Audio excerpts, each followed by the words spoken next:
Look at this.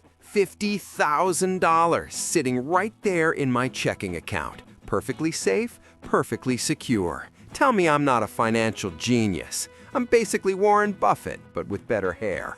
You want the uncomfortable truth? You're actually the victim of a mathematical crime. A crime? It's my money. Nobody is stealing it. Oh, they are. That money isn't just sitting there protecting you. It is evaporating right in front of your eyes.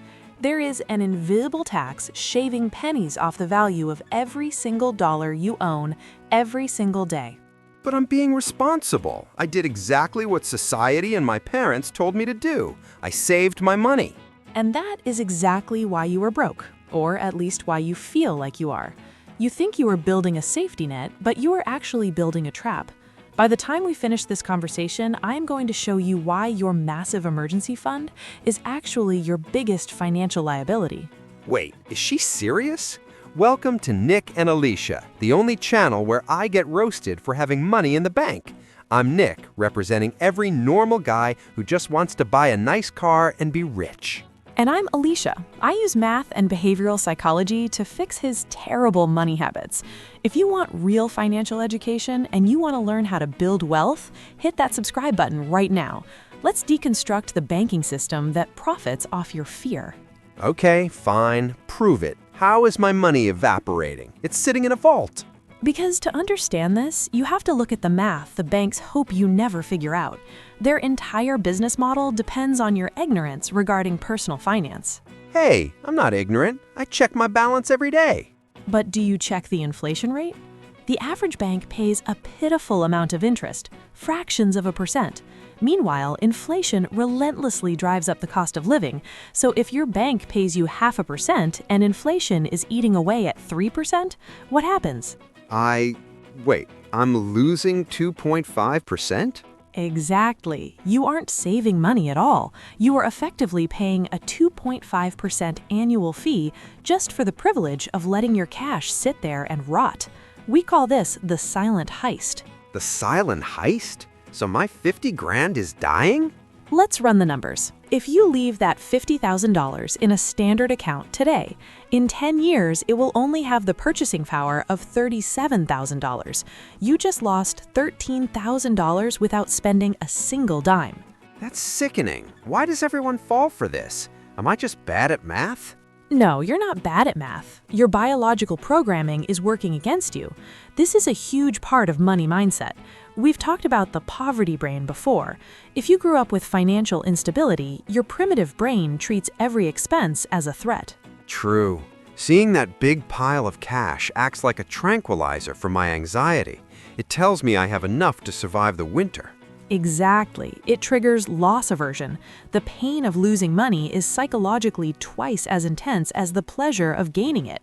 You are terrified of seeing red numbers on an investment screen, so you choose the guaranteed loss of inflation over the potential gain of the stock market because it feels safer in the moment. It does feel safer. When Nick invests, he panics at every market dip. But when Alicia invests, she sleeps like a baby. Why? Because Alicia invests based on math, not emotion. You need to understand that banks are not storage lockers. Your specific dollar bills aren't sitting in a vault waiting for you. Wait, they aren't? No, banks operate on fractional reserve banking. They keep a tiny fraction of your deposit and lend the rest out. Your $50,000 becomes someone else's car loan or credit card debt. The bank earns 7 to 25% on your money, and they pay you crumbs. So I'm basically an unpaid employee for the bank? Worse, you are providing them the raw materials for their profit factory while you pay the inflation tax. The wealthy understand this. They know that stagnant money is dying money. That is why they say cash is trash. Cash is trash? But cash is king. Only if you want to stay middle class. Let's talk about the real price tag of playing it safe. Let's look at opportunity cost over a long period. This is the core of Investing 101. Hit me with the numbers. How much is my comfort costing me? You have $50,000 saved. You probably only need $10,000 for a true emergency fund. If you took that excess $40,000 and put it into boring, low-cost index funds averaging 10% returns, Over 30 years, it would grow to approximately $697,000. $700,000? Yes, that means your decision to keep that money in the bank didn't cost you nothing. The opportunity cost was over $650,000 in lost future wealth. You are paying the bank hundreds of thousands of dollars to babysit money you didn't even need to touch. That's the expensive insurance policy on Earth. But wait, what if my roof caves in? What if I need a new couch? What if I want to go to Tulum? And right there is your second mistake, a terrible definition of an emergency. Most people treat their emergency fund like a slush fund. A roof replacement in 5 years is not an emergency. It is a planned capital expenditure. A vacation is not an emergency. So what is an emergency? Job loss, medical crisis, things that threaten your survival. Your emergency fund is financial insurance designed to prevent you from having to sell your assets at the wrong time. Because when the market crashes and you lose your job, if you have no cash, you have to sell your stocks at the bottom to pay rent. That destroys your wealth permanently. Okay, so I shouldn't drain my account to zero, but I shouldn't keep 50 grand either. What's the sweet spot? How do I actually start investing without having a panic attack? You use a system I call the liquidity ladder. This is the ultimate tool for wealth building. The liquidity ladder? Sounds like a pool accessory. It's a framework. The first rung of this ladder is your sleep well buffer. This lives in your checking account. It covers 1 month of expenses plus a little extra so you never overdraft. You don't care about the return on this money. You only care about the utility.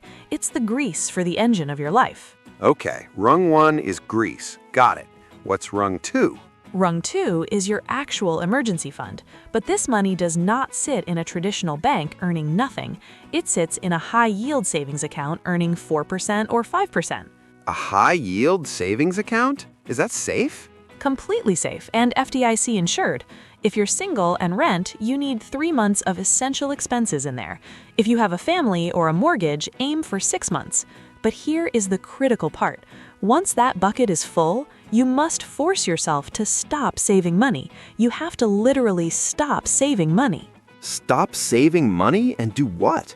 Move to the third rung of the liquidity ladder, your wealth engine. Every single additional dollar gets deployed into tax-advantaged retirement accounts or taxable brokerage accounts. You buy assets, you buy index funds, real estate, or the S&P 500. This is how to build wealth. Okay, but dumping $40,000 into the S&P 500 tomorrow feels terrifying. What if the market crashes next week? That is exactly why investing for beginners focuses on mitigating fear. You don't have to dump it all in at once. You use a strategy called dollar cost averaging. Dollar cost what? Dollar cost averaging.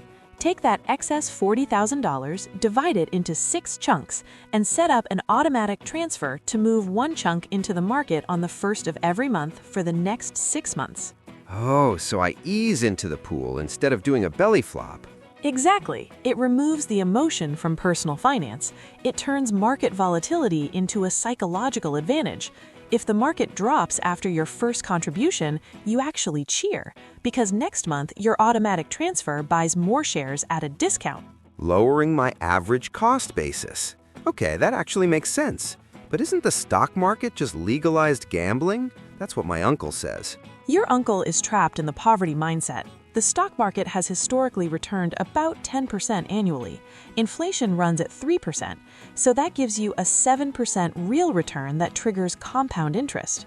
So the difference between holding cash and holding assets is the difference between retiring in comfort and working until you die.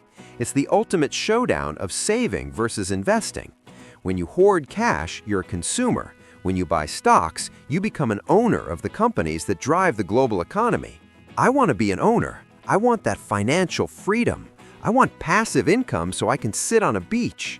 Then you have to change your identity from a saver to a capital allocator. You have to view every dollar as an employee. Right now, 50,000 of your employees are sleeping on the job in your checking account. Unacceptable. I'm firing them.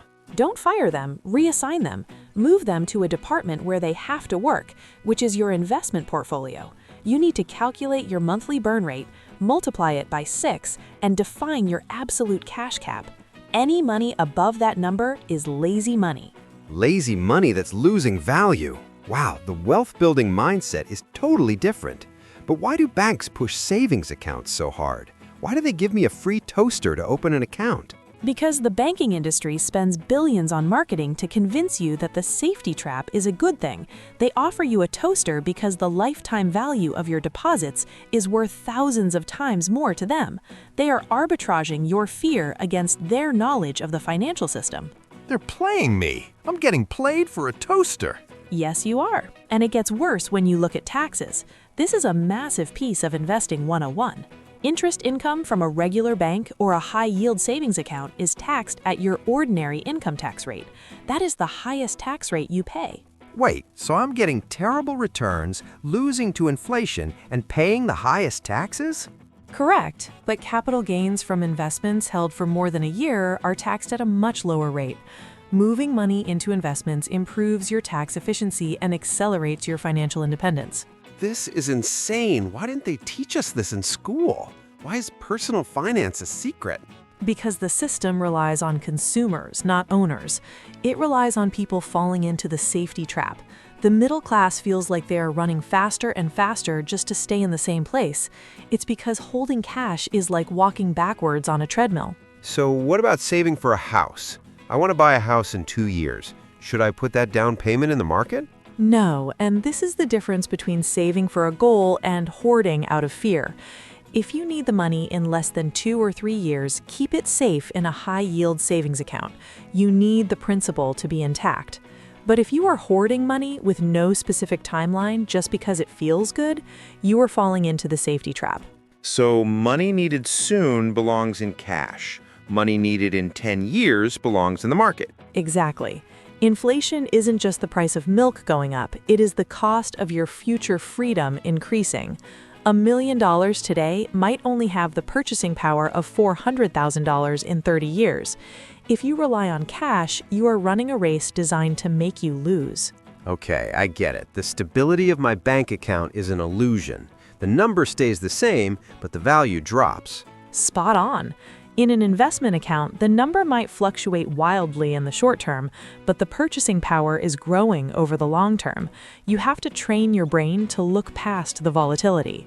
So, to summarize this whole saving versus investing debate, I need to figure out my 6-month burn rate, put that in a safe, high-yield account, then take every other dollar and force it into index funds using a dollar-cost averaging strategy to protect my feelings. Yes, you automate the entire process. Once your checking hits a certain level, everything else sweeps into investments. You have to get comfortable with being uncomfortable. Seeing your net worth fluctuate is the price of admission for building real wealth. It sounds simple, but it's terrifying to actually do. My parents are going to tell me I'm crazy. You have to ask yourself if you want to end up in their financial position. If you want different results, you have to break away from the herd. Make decisions based on data, not fear. Think about the legacy you want to leave. Do you want to teach your kids to hoard out of fear or to be smart allocators of capital? I want them to be owners. I want that financial freedom. Then you have to take action. Calculate your burn rate today. Define your cap. Move that lazy money. The best time to start was yesterday. The second best time is right now. Do not let the paralysis of analysis keep you from taking action. Man, you just completely blew up my worldview. I thought I was rich, but I was wearing a heavy suit of armor to protect myself from a pebble. I'm going to set up that transfer right now. Nick and Alicia out here changing lives. That's the goal. To everyone watching, if you learned something today about why cash is trash and how to actually achieve financial independence, give this video a like and subscribe to the channel. Seriously, hit subscribe. Every day you wait to learn this stuff, inflation is robbing you blind. Cap your cash and start putting your money to work. Let us know in the comments how much lazy cash you're sitting on right now. And you won't want to miss our next video. We are diving into a strategy the ultra-wealthy use to keep all their money while legally avoiding the IRS. Oh yeah, it's gonna be wild. Click the screen right now to watch the buy, borrow, die loophole. Why the rich don't pay taxes like you do. See you there.